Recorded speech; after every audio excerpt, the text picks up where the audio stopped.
The true cost of following your national team to the World Cup playoffs? Try €700 minimum. And that's if everything goes perfectly according to plan, which in today's travel chaos almost never happens.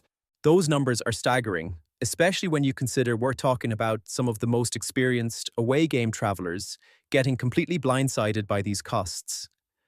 What's fascinating is how this has created this perfect storm of financial and logistical challenges.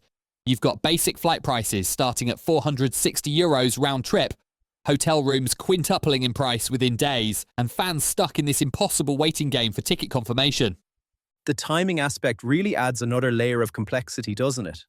You literally cannot make concrete plans until you have ticket confirmation. And that's where this gets really interesting from a psychological perspective. These fans are caught in this impossible decision matrix.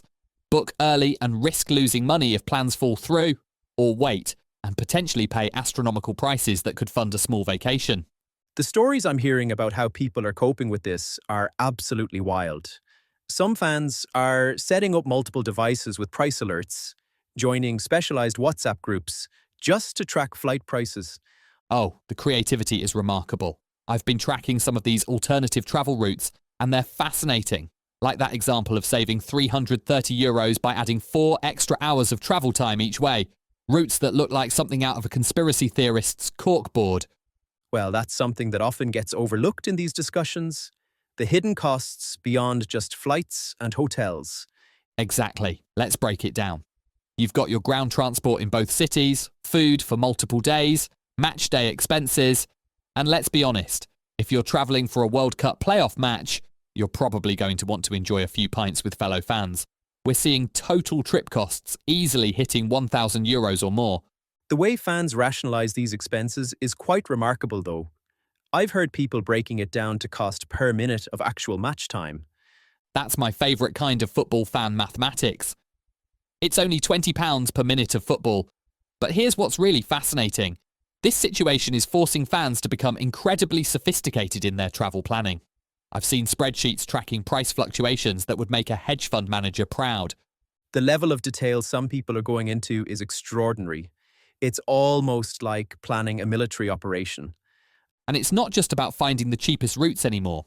These fans are having to factor in things like flight cancellation policies, booking flexibility, travel insurance. Things that used to be afterthoughts are now central to the planning process. That really speaks to something deeper about sports fandom, doesn't it? This willingness to endure almost any hardship to support your team. It's absolutely fascinating from a sociological perspective. We're watching people make these incredibly complex financial and logistical decisions, all driven by this powerful emotional connection to their team and the game. And the community aspect is crucial. Fans sharing information, helping each other find deals, coordinating travel plans. Though it does raise questions about who gets left behind, which passionate fans simply can't make these financial gymnastics work anymore. That's going to be the real challenge going forward, maintaining the accessibility that makes football special while dealing with these escalating costs. Because at its heart, this is about more than just travel logistics and expenses. It's about preserving the soul of the game. So, what do you think this means for the future of international football support? Well, I think we're going to see some interesting adaptations. First, I expect we'll see more organised group travel initiatives, with fans pooling resources and coordinating complex multi-leg journeys. Second, we might see pressure on football associations to negotiate travel packages or subsidies for supporters. But most importantly, I think this will lead to a broader conversation about the economics of following international football. The resilience of these fans is remarkable, though. They always seem to find a way. That's true, but at some point, something has to give.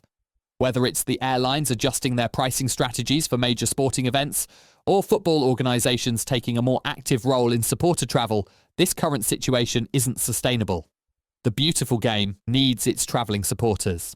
They're the ones who create that electric atmosphere that makes these matches so special.